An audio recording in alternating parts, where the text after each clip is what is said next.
Contract costing होता क्या है?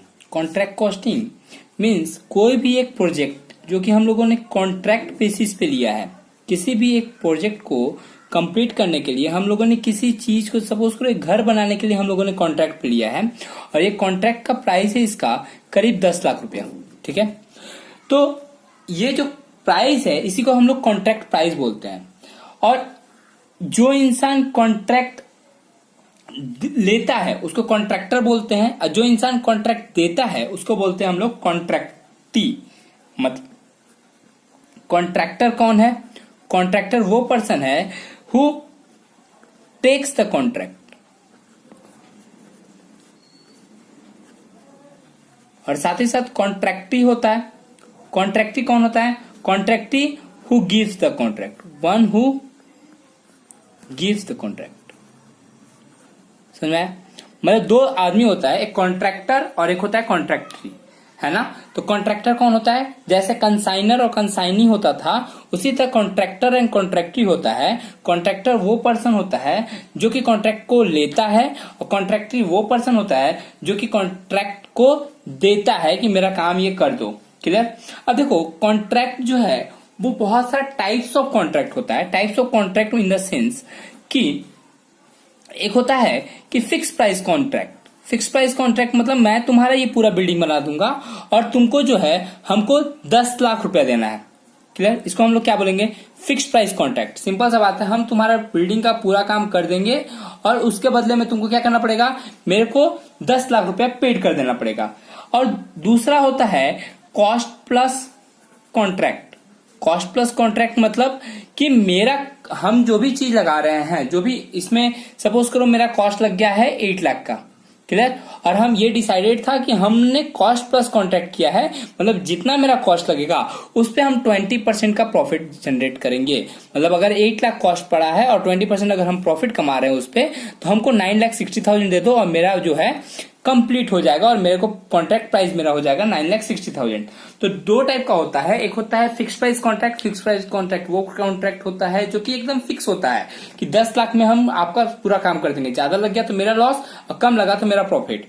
और एक होता है जितना कॉस्ट लगेगा उस पर हम सर्टेन परसेंटेज प्रॉफिट अपना कमाएंगे और वो आपको पेड करना पड़ेगा। अब कॉन्ट्रैक्ट कॉस्टिंग के अंदर में कुछ स्पेसिफिक इंपॉर्टेंट टर्म्स होते हैं, जैसे कुछ कुछ वर्ड यूज किया जाता है। जैसे पहला बात की कॉन्ट्रैक्ट प्राइस। कॉन्ट्रैक्ट प्राइस वो प्राइस होता है जिस प्राइस पे कॉन्ट्रैक्टर एंड कॉन्ट्रैक्टी दोनों क्या हुए हैं? एग्री हुए हैं, है ना। उसी को क्या बोलते हैं? कोई काम को करने के लिए जिस प्राइस पे कॉन्ट्रैक्टर और कॉन्ट्रैक्टी एग्री हुए हैं उसी को हम लोग क्या बोलते हैं? Contract price. क्लियर? फिर एक वर्ड आता है वर्क सर्टिफाइड। इसको तुमको ध्यान से समझना पड़ेगा। वर्क सर्टिफाइड मतलब होता है कि कोई एक काम करने के लिए, है ना, जैसे ये काम हुआ और इस काम में मतलब घर बनाना है तो कुछ चीजें जो है कॉन्ट्रैक्टी जो है वो सेटिस्फाइड हो जाता है कि हाँ ये जैसा बनना चाहिए वैसा बना है, और कोई कोई चीज अभी आधा अधूरा बना है, मतलब वर्क इन प्रोग्रेस है और उसको जो है कॉन्ट्रैक्टी सर्टिफाइड नहीं किया है ना। तो उसको बोलते हैं, जो काम सर्टिफाइड हो गया है कॉन्ट्रैक्टर के द्वारा या कॉन्ट्रैक्टी के द्वारा, उसी को क्या बोला जाता है? Work certified. उसी तरह एक वर्ड आता है वर्क अनसर्टिफाइड। अनसर्टिफाइड मतलब वो अभी पूरा काम नहीं हुआ है और वो अभी तक सर्टिफाइड नहीं हुआ है या फिर क्लियर नहीं हुआ है। किसके द्वारा? कॉन्ट्रैक्टी के द्वारा। क्लियर? अच्छा, एक वर्ड आता है प्रोग्रेस पेमेंट। सिंपल सा बात है कि जितना वर्क सर्टिफाइड हुआ है, जितना काम से कॉन्ट्रैक्टी संतुष्ट हुआ है, उस बेसिस पे ही वो पेमेंट करेगा। उससे कम हो सकता है, उससे ज्यादा कभी नहीं हो सकता है। जितना में वो सेटिस्फाइड हुआ है उतना ही पेमेंट करेगा, उससे कम पेमेंट कर सकता है, उससे ज्यादा वो पेमेंट नहीं कर सकता है। और वो जो पेमेंट होता है उसी को हम लोग बोलते हैं कैश रिसिप्ट, है ना। प्रोग्रेस पेमेंट मतलब cash receipt by contractor. Actually हम लोग को जो ये बनाना है in point view of contractor के बेसिस पे तुमको बनाना है। तुम कॉन्ट्रैक्टर के अकाउंटेंट के रूप में काम करोगे यहां पे। Got it? इसको हम एक एग्जांपल से समझाते हैं। समझो, कॉन्ट्रैक्ट है ABCDEF G, इतना सारा कॉन्ट्रैक्ट है। क्लियर। किसी का दाम 20 लाख का है, किसी का 25 लाख का है, किसी का 22 लाख का है, किसी का 18 लाख का है, किसी का 17 लाख का है, किसी का 30 लाख का है, किसी का 15 लाख का है। क्लियर, ये सब कॉन्ट्रैक्ट है। क्लियर। अच्छा, ये कॉन्ट्रैक्ट का कॉस्टिंग है और ये मेरा कॉन्ट्रैक्ट प्राइस है। कॉन्ट्रैक्ट प्राइस मतलब हम किसके बेसिस पे बना रहे हैं, कॉन्ट्रैक्टर के बेसिस पे बना रहे हैं। तो कॉस्ट मेरा, कॉन्ट्रैक्ट का कॉस्ट मेरा ये लग रहा है और कॉन्ट्रैक्ट का प्राइस जो है वो करीब मानो 20 लाख की जगह पे हमको 30 लाख मिलेगा, है ना। 25 लाख की जगह पे हमको 32 लाख मिलेगा, 22 लाख की जगह पे हमको 25 लाख मिलेगा, 18 लाख की जगह पे मेरे को 24 लाख मिलना चाहिए, 17 लाख की जगह पे मेरे को 22 लाख मिलना चाहिए, 30 लाख की जगह पे मेरे को 35 लाख मिलना चाहिए और 15 लाख की जगह पे मेरे को 18 लाख मिलना चाहिए। कॉन्ट्रैक्ट प्राइस ये है, सिंपल सा बात है। कॉस्ट से हम ज्यादा लेंगे कॉन्ट्रैक्ट प्राइस। क्लियर। अब यहाँ पे बोला कि मेरा ABCD 4 जो है ना, ये 4 काम ऑलरेडी कंप्लीटेड है और इसके लिए जो कॉन्ट्रैक्टी है वो मेरे को वर्क सर्टिफिकेट भी दे दिया है। क्लियर। इसके लिए कॉन्ट्रैक्टी मेरे को क्या किया है, वर्क सर्टिफिकेट भी दे दिया है। टोटल काम हुआ कितना है, टोटल काम हुआ है A to E। काम कॉन्ट्रैक्टर कहां तक कर दिया है, काम कर दिया है कॉन्ट्रैक्टर E तक। क्लियर। लेकिन सर्टिफिकेट मेरे को कहां तक मिला है, D तक। तो जो E का है वो मेरा वर्क अनसर्टिफाइड है, मतलब कि अभी तक जो काम तो हो चुका है लेकिन इस पे जो है अभी तक इसका कोई भी सर्टिफिकेट मेरे को कॉन्ट्रैक्टी के द्वारा नहीं मिला है।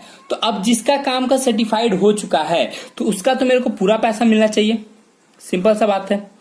क्लियर। और जिसका सर्टिफाइड नहीं हुआ है कम से कम उसका कॉस्ट तो मेरे को मिलना ही चाहिए। Got it. तो जो सर्टिफाइड होता है ना, उसका तो हम कॉन्ट्रैक्ट प्राइस क्लेम कर ही सकते हैं कि कॉन्ट्रैक्टर भी खुश है और कॉन्ट्रैक्टर काम कर ही दिया है तो उसको जो प्रॉफिट के साथ पैसा मिलना चाहिए। लेकिन जो सर्टिफाइड नहीं है, जिसमें सिर्फ कॉस्ट लगा है मेरा, तो कम से कम इतना तो खर्चा मेरा लग ही चुका है, इतना तो मेरे को मिल ही जाएगा, तो ये अनसर्टिफाइड अमाउंट है। अच्छा, और F और G अभी तक काम ही नहीं हुआ, इस पे तो वर्क नॉट डन है ना, कोई भी काम ही नहीं हुआ है, इस पे कोई काम ही नहीं हुआ है, नॉट डन। तो इसका तो बात ही छोड़ दो, अभी ना काम हुआ है, ना वो कुछ पैसा देगा, ना कॉस्ट मेरा लगा हुआ है। तो हम यहां पे बोल सकते हैं कि वर्क सर्टिफाइड कितना है, वर्क सर्टिफाइड इन चारों को ऐड कर देंगे तो वर्क सर्टिफाइड आ जाएगा 50, 60, 1 लाख